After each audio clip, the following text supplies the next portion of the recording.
Focus coaching centre के digital platform पर आप सभी विद्यार्थियों का हार्दिक स्वागत एवं अभिनंदन। आज हम हिंदी साहित्य से संबंधित प्रश्नोत्तरी हल करेंगे। पहला प्रश्न देखते हैं, खड़ी बोली कहाँ बोली जाती है? पहला प्रश्न, खड़ी बोली कहाँ बोली जाती है, यानी खड़ी बोली का क्षेत्र बतलाना है हमें। खड़ी बोली का क्षेत्र है मेरठ, दिल्ली, गाजियाबाद, मुरादाबाद, सहारनपुर, बिजनौर। ये क्षेत्र हैं वो हिंदी खड़ी बोली के क्षेत्र हैं। हिंदी खड़ी बोली कहाँ बोली जाती है? हिंदी खड़ी बोली मेरठ में, दिल्ली में, गाजियाबाद में, मुरादाबाद में, बिजनौर में और सहारनपुर। ये क्षेत्र हैं वो कौन से क्षेत्र हैं? हिंदी खड़ी बोली के क्षेत्र हैं। तो अभी इसमें देखते हैं, एक नंबर विकल्प है झांसी, कानपुर, मेरठ, अलीगढ़। कौन सा सही होगा? मेरठ। झांसी, झांसी में कौन सी बोली बोली जाती है? झांसी में बुंदेली। झांसी में कौन सी बोली बोली जाती है? बुंदेली का क्षेत्र है वो झांसी है। बुंदेली। कानपुर, कनौजी। कानपुर में कौन सी बोली है? कनौजी कानपुर में है। अलीगढ़, अलीगढ़ में कौन सी बोली बोली जाती है? अलीगढ़ में ब्रज भाषा। अलीगढ़ में ब्रज। तो खड़ी बोली कहाँ बोली जाती है? कानपुर में बोली जाती है। एक नंबर विकल्प दिया गया था झांसी, उसमें बुंदेली आएगा। कानपुर में कनौजी, अलीगढ़ में ब्रज। तो हमें पूछा गया था खड़ी बोली कहाँ बोली जाती है, तो खड़ी बोली मेरठ में बोली जाती है, अर्थात दिल्ली के आसपास का जो क्षेत्र है वहां खड़ी बोली बोली जाती है। दिल्ली, गाजियाबाद, मुरादाबाद, बिजनौर, सहारनपुर, ये क्षेत्र है वो खड़ी बोली का क्षेत्र है। 2 नंबर प्रश्न देखते हैं, नागरी लिपि का विकास किस लिपि से हुआ है? ये प्रश्न तो पीछे हमने जो हिंदी साहित्य के इतिहास से संबंधित प्रश्नोत्तरी हल की थी, पिछले वीडियो में विस्तार से हमने हल कर लिया था।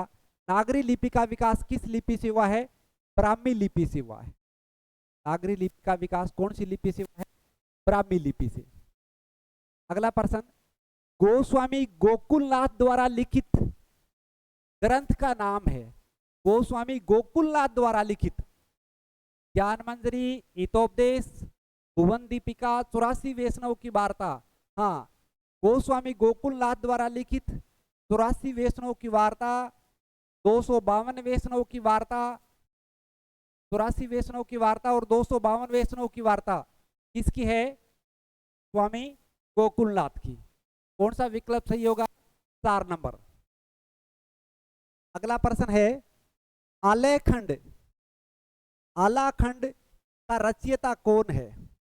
आलाखंड का रचयिता कौन है? विकल्प ए चंद्रबरदाई, विकल्प 2 जगनिक, विकल्प 3 नरपति नाले, विकल्प 4 है अब्दुल रहमान। तो चंद्रबरदाई की कौन सी रचना प्रसिद्ध है? आप सभी को पता है, पृथ्वीराज रासो। बार बार परीक्षाओं में पूछा जाता है, पृथ्वीराज रासो। पृथ्वीराज रासो। नरपति नालय, नरपति नालय की कौन सी रचना प्रसिद्ध है? बीसलदेव रासो। नरपति नालय की कौन सी रचना प्रसिद्ध है? बीसलदेव रासो। बीसलदेव रासो। जगनिक, परमाल रासो, परमाल रासो, या फिर इसका दूसरा नाम है आलाखंड। परमाल रासो का ही दूसरा नाम क्या है? आलाखंड। तो इसका उत्तर क्या होगा? जगनिक होगा। आलाखंड का रचयिता कौन है? जगनिक है। अब्दुल रहमान की कौन सी रचना है? संदेश रासक। कौन सी रचना है? संदेश रासक। संदेश रासक। संदेश रासक अब्दुल रहमान।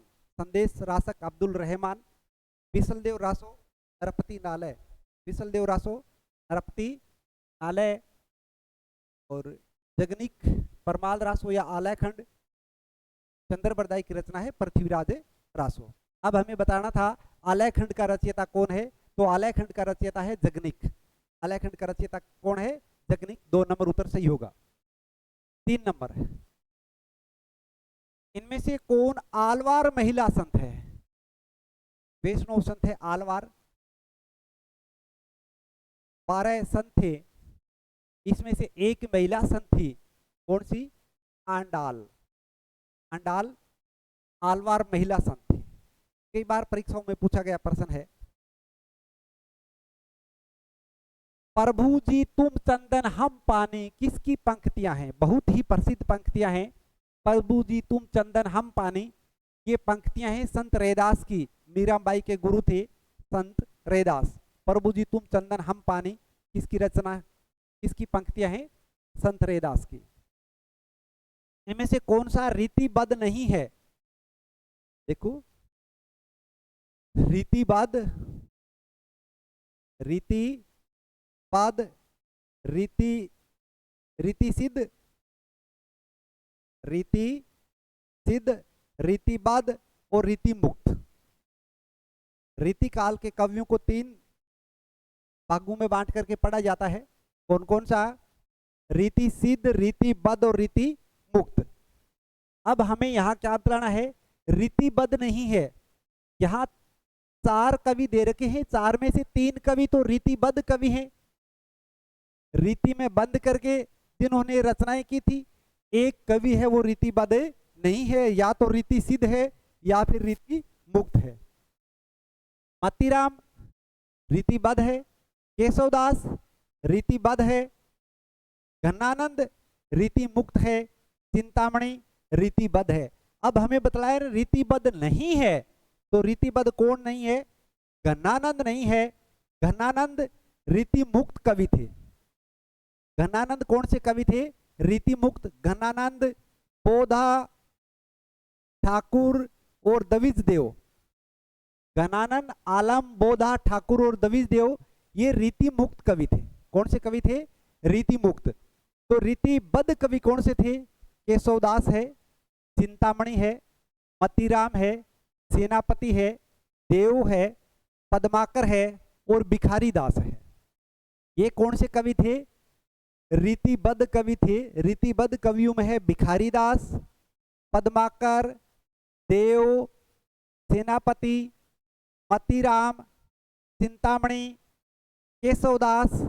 ये कवि रीतिबद्ध कवि थे और रीति मुक्त कवि थे। घनानंद, आलम, बोधा, ठाकुर, दविज देव ये कौन से कवि थे?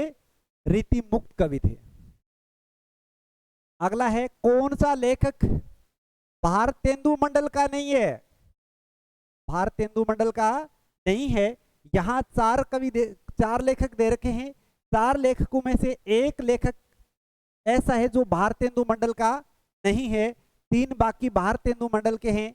तो प्रताप नारायण मिश्र ये तो भारतेंदु मंडल का ही है, बालकृष्ण भट्ट भारतेंदु मंडल का है, प्रेम घन बद्रीनारायण चौधरी ये भी भारतेंदु मंडल का है, श्रीधर पाठक ये नहीं है भी। ये द्विवेदी युग के स्वच्छंदवादी कवि हैं। श्रीधर पाठक नहीं है भारतेंदु मंडल के। प्रताप नारायण चौधरी, बालकृष्ण भट्ट और प्रेम घन कौन से हैं? भारतेंदु मंडल के कवि हैं। भारतेंदु मंडल के लेखक कवि कौन कौन हैं? भारतेंदु, इसके अलावा बद्रीनारायण चौधरी, प्रेम घन, प्रताप नारायण मिश्र, बालकृष्ण भट्ट, नवीन चतुर्वेदी, ठाकुर जगमोहन सिंह और राधा कृष्ण दास ये भारतेंदु मंडल के कवि हैं। भारतेंदु मंडल के कवि कौन कौन हैं? राधा कृष्ण दास है, ठाकुर जगमोहन सिंह है, नवीन चतुर्वेदी है, बालकृष्ण भट्ट है, प्रताप नारायण मिश्र है, बद्रीनारायण चौधरी है। ये भारतेंदु मंडल के कवि हैं। एक भारतीय आत्मा के नाम से बहुत ही प्रसिद्ध, एक भारतीय आत्मा के नाम से किस कवि को जाना जाता है? किसका उपनाम है? माखनलाल चतुर्वेदी का उपनाम है। इसी की एक रचना है एक भारतीय नाम, एक भारतीय आत्मा के नाम से कविता की रचना किसने की थी? माखनलाल चतुर्वेदी। 2 नंबर उत्तर सही होगा। अगला प्रश्न देखते हैं, इनमें से कौन सा नाम सही है? अब हमें सही नाम बतलाना है। 4 विकल्प दिए गए हैं, 3 नाम तो गलत है, एक सही है। पहला तार सप्तक, दूसरा तार सप्तक, तीसरा तार सप्तक। तार सप्तक की रचना कब हुई थी? तार सप्तक की रचना 1943 में, 1943 में ऐग्य के द्वारा,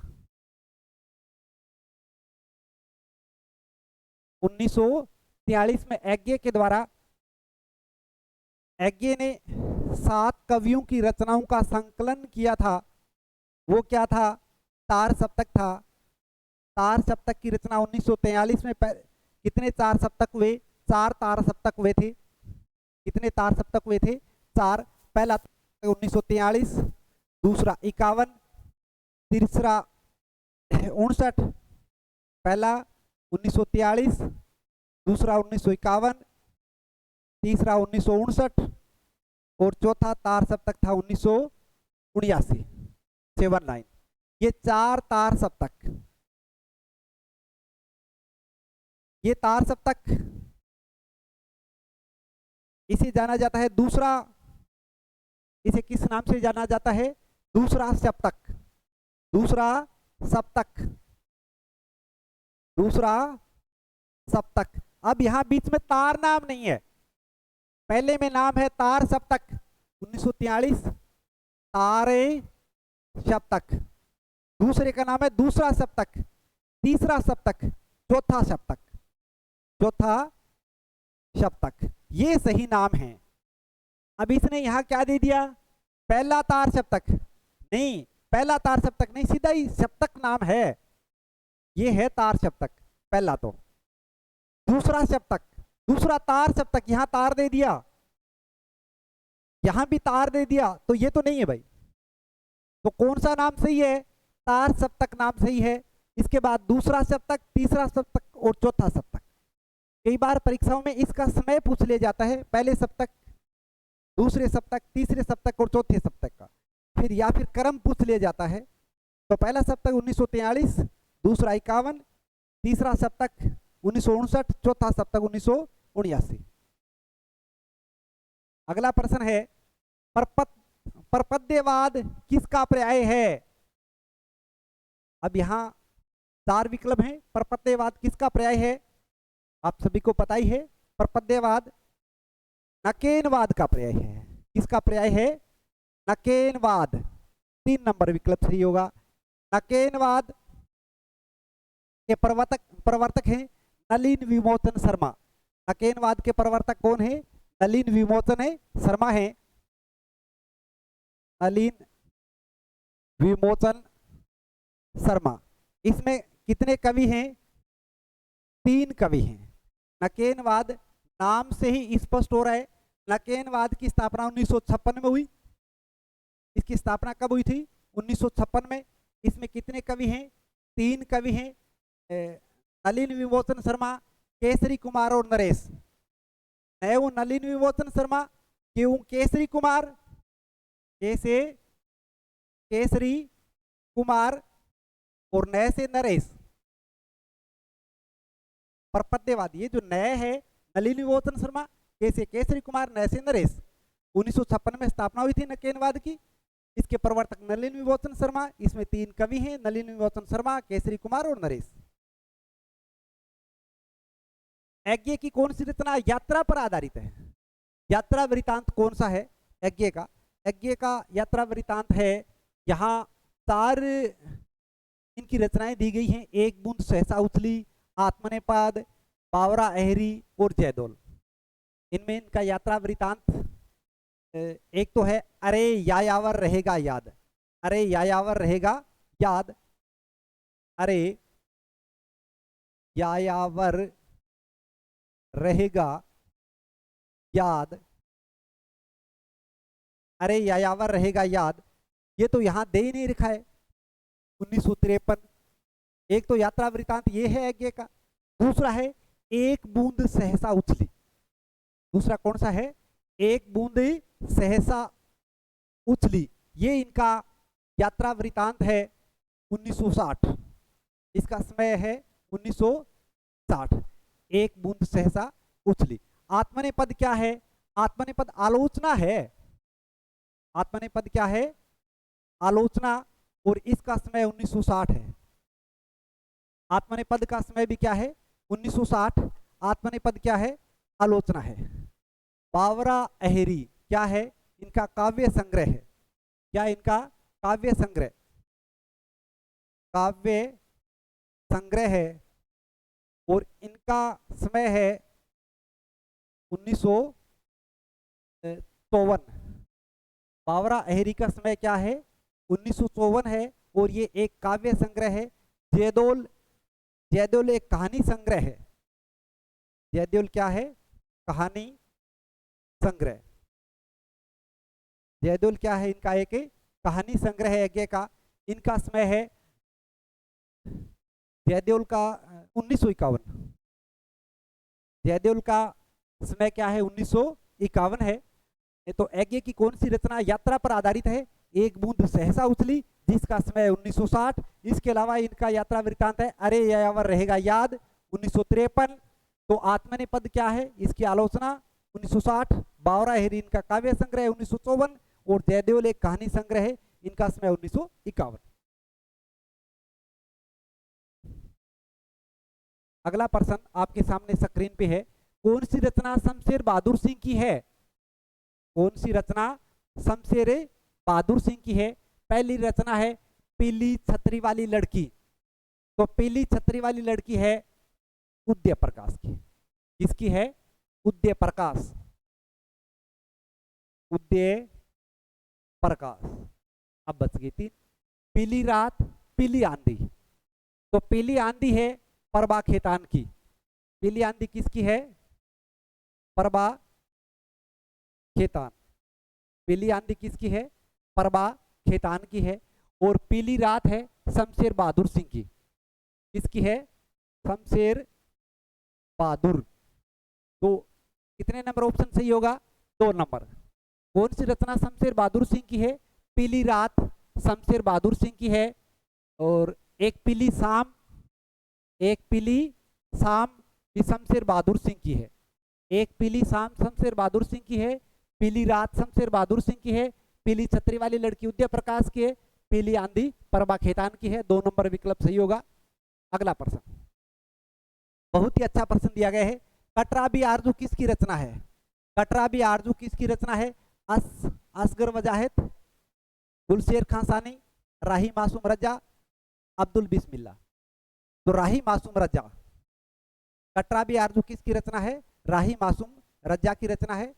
अगला प्रश्न है रुद्रोट वक्रोक्ति को शब्दालंकार मानते हैं। रुद्रट वक्रोक्ति जो अलंकार है, रुद्रट वक्रोक्ति के अलंकार को क्या मानते हैं? शब्दालंकार मानते हैं। रुद्रट वक्रोक्ति को शब्दालंकार मानते हैं। तो वक्रोक्ति को अर्थालंकार कौन मानता है? प्रश्न बहुत ही अच्छा प्रश्न दिया गया है। रुद्रट वक्रोक्ति को शब्दालंकार मानते हैं, तो वक्रोक्ति को अर्थालंकार कौन मानता है? वक्रोक्ति को अर्थालंकार मानता है दंडी। कौन मानता है भाई? दंडी। ए नंबर उत्तर सही होगा। अगला प्रश्न देखते हैं। पै ध्वनि का उच्चारण स्थान है। पै, पै फै बै भै मैं। देखो आप जब पै का उच्चारण करोगे, पै पै ओष्ठ काम में आ रहे हैं, ओष्ठों की सहायता से इसका उच्चारण हो रहा है, इसलिए कौन सी ध्वनि होगी? ओष्ठ। पै फै बै भै मैं। पै वर्ग है वो किसके अंतर्गत आएगा? ओष्ठ। पै वर्ग है वो किसके अंतर्गत आएगा? ओष्ठ के अंतर्गत पै वर्ग। तय वर्ग आएगा मुर्दा में। ऋतु सर्वनाम मुर्दा।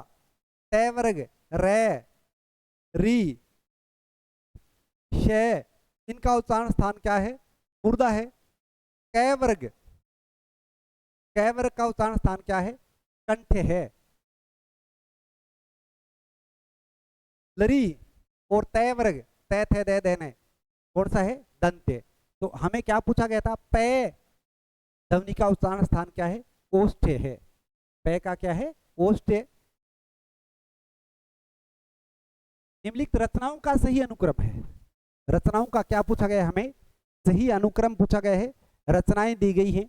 पहली रचना है पहला राजा। कौन सी रचना है? पहला राजा। तो पहला राजा का जो समय है वो है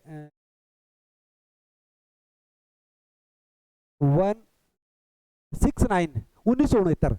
पहली राजा का जो समय है वो क्या है 1969। फिर बकरी, स्कंदगुप्त, कोर्ट मार्शल। तो स्कंदगुप्त जयशंकर प्रसाद इसका समय तो 1928 ही है। स्कंदगुप्त का तो समय काल क्या है 1928 ही है। बकरी का 1974 और कोर्ट मार्शल का 1991। तो पहले आ गया 1928। तो सी सी सही होगा भाई। स्कंदगुप्त का समय काल है वो क्या है 1928। इसके रचनाकार हैं जयशंकर प्रसाद। जयशंकर प्रसाद। स्कंदगुप्त नाटक किसका है जयशंकर प्रसाद का है। इसका समय काल है 1928। पहला राजा जगदीश चंद्र माथुर। पहला राजा जगदीश चंद्र माथुर। पहला राजा जगदीश चंद्र माथुर। जगदीश चंद्र माथुर। जगदीश चंद्र माथुर। इसका समय काल 1969। इसका समय काल क्या है 1969। बकरी सर्वेश्वर दयाल सक्सेना। सर्वेश्वर दयाल सक्सेना।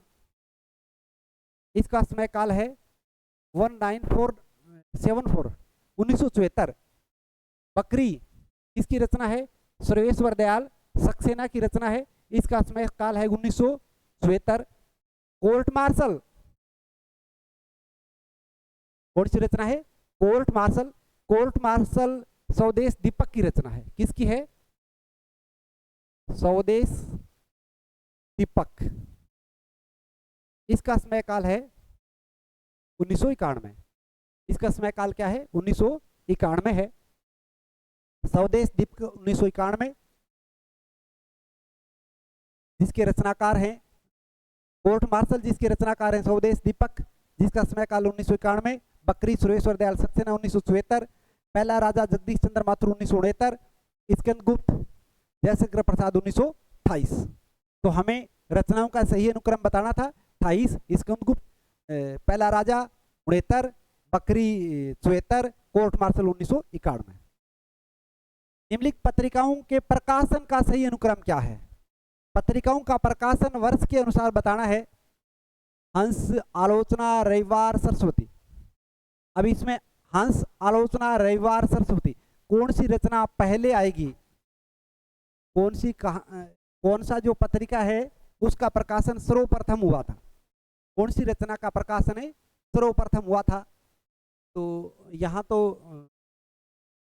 हंस का जो प्रकाशन है वो 1930 में हुआ था। आलोचना का जो प्रकाशन है वो 1951 में हुआ था। रविवार का जो प्रकाशन है 1977 में हुआ था। सरस्वती का जो प्रकाशन है 1900 में हुआ था, चिंतामणि घोष। इसमें सबसे पहले सरस्वती आएगी, फिर 1900। सरस्वती 4 नंबर कौन सा हो गया 4 नंबर। सरस्वती 1900। चिंतामणि घोष, चिंतामणि घोष। सरस्वती पत्रिका का समय है 1900। इसके प्रवर्तक कौन है चिंतामणि घोष। सरस्वती के बाद कौन सी पत्रिका आ गई हंस पत्रिका। इसका समय 1930। कौन थे प्रेमचंद। बार बार पूछी जाती है परीक्षा में। आलोचना, आलोचना रचना सॉरी आलोचना पत्रिका का प्रकाशन किसने किया था शिवदान सिंह चौहान ने। आलोचना का किसने किया था शिवदान सिंह चौहान। और इसकी जो समय है वो है 1951। 1951 शिवदान सिंह चौहान। शिवदान सिंह चौहान। कौन सी पत्रिका है आलोचना पत्रिका इसका समय काल है 1951 और इसके संपादक हैं शिवदान सिंह चौहान। सरस्वती पत्रिका के संपादक कौन हैं? चिंतामणि घोष, जिसका समय काल 1900। हंस पत्रिका के संपादक प्रेमचंद, इसका समय काल 1930। आलोचना पत्रिका के संपादक शिवदान सिंह चौहान 1951। अब रहेगी रविवार। रविवार पत्रिका का समय काल है वो है 1977। क्या है? 1977। सुरेंद्र प्रताप सिंह, सुरेंद्र प्रताप सिंह, इसका एक आनंद बाजार समूह है, आनंद बाजार समूह के नाम से सरस्वती पत्रिका का संपादन किया, सॉरी रविवार पत्रिका का संपादन किया था। आनंद बाजार समूह, आनंद बाजार समूह है। और सुरेंद्र प्रताप सिंह संपादक, सुरेंद्र प्रताप सिंह, सुरेंद्र प्रताप सिंह, सुरेंद्र प्रताप सिंह। तो 4 नंबर सही होगा। अगला है निम्नलिखित का सही अनुक्रम क्या है? नकेनवाद, प्रगतिवाद, छायावाद, हालावाद। अभी हमने देखा था नकेनवाद तो 1956, नकेनवाद के बारे में अभी पढ़ा था। नकेनवाद 1956। नकेनवाद कहें, प्रपद्यवाद कहें, इसमें 3 कवि हैं, नलिन विमोचन शर्मा, केसरी कुमार, नरेश कुमार। 1956। प्रगतिवाद, इसके अलावा हमने क्या पढ़ा था? प्रगतिवाद, प्रगतिवाद का समय देखा था क्या? 1936। छायावाद 1918, हालावाद 1933। तो पहले छायावाद ही आएगा। छायावाद का समय 1918, हालावाद 1933,